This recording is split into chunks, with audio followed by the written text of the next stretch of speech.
अलहमदुलिल्लाह शुक्र अल्लाह दा। अच्छा इस टाइम जो सिचुएशन चल रही है मुल्क दे विच, ठीक है, महंगाई लोकी रो रहे ने, पिट रहे ने, की ख्याल है तुहाडा इस बारे? महंगाई तो अक्सर होंदी रहंदी है, ठीक है, उन्होंने दौर दे विच भी है ही, ठीक है। ये आने वाले हुक्मरान दे ने, इमरान खान आया, चलो कम तो कम इनू इस बारी वेख लेना चाहिए कि की करदा, ठीक है। जे महंगाई की हर मुल्क दे विच महंगाई होंदी है, ठीक है, इत्थे महंगाई हो गई तो की होया, समझ आई। दूसरे मुल्कों के भी महंगाई है, ठीक है ना।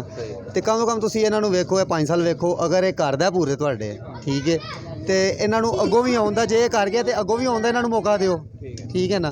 तो वो तो आप बाहर जाके बैठे ने, ठीक है, 4 महीने लिए हो गए सन, 4 हफ्तियां लई, हाँ 4 हफ्ते लिए गए सन, ठीक है, 4 हफ्ते लिए हो गए तो हजे तक नहीं पिछे परते है, ठीक कोई है। आएगा भी कि नहीं?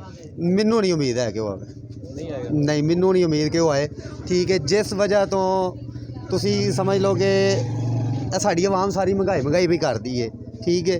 असी एक जना घर एक जना काम ते जांदा, 10 बंदे घर बह खाण डे हैं, ठीक है। महंगाई ना होवे तो की होवे, सारा टब्बर काम ते जावे, अगलियां नूं भी पता लगे कि काम करना ते खाना है, बुढ़ियां तो अलावा, बुढ़ियां तो अलावा, ठीक है। उन्होंने भी पता लगे महंगाई है या नहीं है, महंगाई किहड़े मुल्क च नहीं हैगी, ठीक है। तुसीं ये मैनूं दसो कि कम तो कम ਇਹ ਕੰਮ ਹੋਣ ਡੇ ਨੇ, ਇਹ ਤੁਸੀਂ ਇਹ ਰੋਡ ਹੀ ਵੇਖ ਲਵੋ, ਠੀਕ ਹੈ। ਇਹ ਕੌਣ ਕਰਾ ਰਿਹਾ?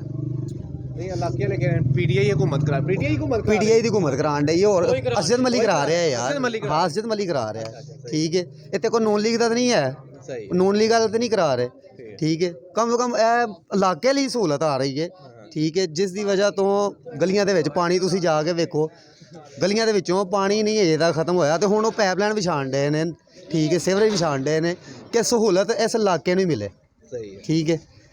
ਤੇ ਜੇ ਇਸ ਇਲਾਕੇ ਨੂੰ ਸਹੂਲਤ ਮਿਲਦੀ ਹੈ, ਜਿਸ ਤਰ੍ਹਾਂ ਆਸਤਾ ਆਸਤਾ ਹੀ ਹੈ ਨਾ ਸਾਰੇ ਕੰਮ ਹੁੰਦੇ ਨੇ, ਠੀਕ ਹੈ। ਮਹਿੰਗਾਈ ਦਾ ਬਹਿਰਾਨ ਹੈ, ਜ਼ਾਰੀ ਗੱਲ ਹੈ, ਮਹਿੰਗਾਈ ਦਾ ਬਹਿਰਾਨ ਹੈ, ਤੇ ਉਹ ਆਸਤਾ ਆਸਤਾ ਹੀ ਖਤਮ ਹੋਣਾ ਹੈ, ਯਕਦਮ ਨਹੀਂ ਖਤਮ ਹੋ ਸਕਦਾ। यानी कि ਤੁਹਾਨੂੰ ਉਮੀਦ ਹੈ ਕਿ ਇਮਰਾਨ ਖਾਨ ਜਿਹੜੇ ਵਾਅਦੇ ਕੀਤੇ ਜਾਂ ਕਰ ਰਹੇ ਉਹ ਪੂਰੇ ਹੋਣ? ਬਿਲकुल ਬਿਲकुल इंशाल्लाह पूरे होंगे। आवाम कह रही है कि इमरान खान कह हुकूमत कह रही है कि अगले 5 साल भी यहाँ करनी है, लेकिन आवाम कह रही है कि अक गए हैं, बस जान छड्डो साडी। आवाम अक गई है, आवाम किस तरह अक गई है? मैं वही अगे गल की है कि जो एक बंदे ने काम ते जाना है तो 4 बंदे घर बह के खाण, ठीक है। इस तरह महंगाई अपने आप होंदी है। मैनू ये दसो हुण तुसीं ये हिसाब ला लो कि चलो 400 का घ्यो होवे किलो, ठीक है।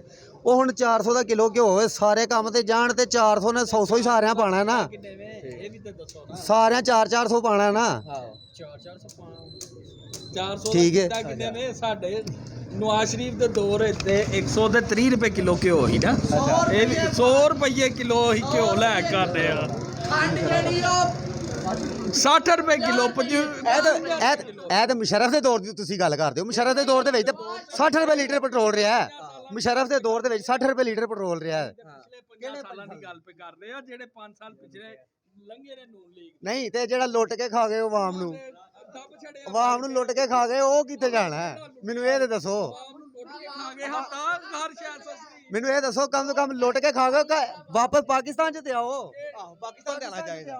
आवांगे इंशाल्लाह ਲਾਲ ਗਏ ਹੋ ਤੁਸੀਂ ਆਪਣਾ, आवांगे ਤੁਸੀਂ ਆਪਣਾ ਇਲਾਜ ਕਰਾਉਣ ਗਏ, ਵਾਪਸ ਨਹੀਂ ਆਣ ਡੇ। सरकार लाज भी आवांगे इस पाकिस्तान नु हां हिसाब है। ਇਹ ਤੁਸੀਂ ਗਿੱਦੜ ਦੌੜੀ ਲਾਈ ਹੈ, ਤੁਸੀਂ ਗਿੱਦੜ ਦੌੜੀ ਲਾਈ ਹੈ, ਸਮਝ ਆਈ? नून लीग नहीं सामने ਗਿੱਦੜ ਦੌੜੀ ਲਾਈ ਹੈ ਤੁਸੀਂ। ए जेडी तुहां लवारस कर दित्ती है। ਆਂਦੇ ਨੇ ਜਦੋਂ ਕੁੱਤੇ ਦੀ ਮੌਤ ਆਉਂਦੀ ਹੈ ਤੇ ਉਹ ਸ਼ਹਿਰ ਛੱਡ ਕੇ ਦੌੜਦਾ ਹੈ, ਸਮਝ ਆਈ? ਤੁਸੀਂ ਤਬਦੀਲੀ ਲਿਆ ਕੇ ਸਾਨੂੰ ਦੱਬ ਛੜਿਆ। ਇਨਸ਼ਾਅੱਲਾ ਮਹਿੰਗਾਈ ਨੇ ਆਏਗੀ ਤਬਦੀਲੀ, ਇਹ ਤਬਦੀਲੀ ਆਏਗੀ ਕਦੋਂ? ਪੈਟਰੋਲ ਇਹ ਆਉਣ ਵਾਲੇ ਵਕਤ ਦੇ ਵਿੱਚ ਵੇਖੋ, ਅਗਲੇ 5 ਸਾਲ ਵੀ ਉਹਨਾਂ ਦੇ 4 ਸਾਲ ਦੇ ਹੋ ਗਏ ਨੇ ਰੋਲ ਇਹ ਆਉਣ ਵਾਲੇ 5 ਸਾਲ ਵੀ ਉਹਦੇ ਹੀ ਨੇ, ਉਹਦੇ ਹੀ ਨੇ। ਉਹਦੇ ਹੀ ਨੇ, ਠੀਕ ਹੋ ਗਿਆ। ਅਸੀਂ ਮਰ ਜਾਾਂਗੇ, ਆਵਾਮ ਮਰ ਜਾਏਗੀ ਭੁੱਖੀ। ਆਵਾਮ ਨਹੀਂ ਮਾਰਦੀ ਭੁੱਖੀ, ਆਵਾਮ ਆਪਣੀਆਂ ਕਰਤੂਤਾਂ ਤੋਂ ਮਾਰਦੀ ਹੈ, ਸਮਝ ਆਈ?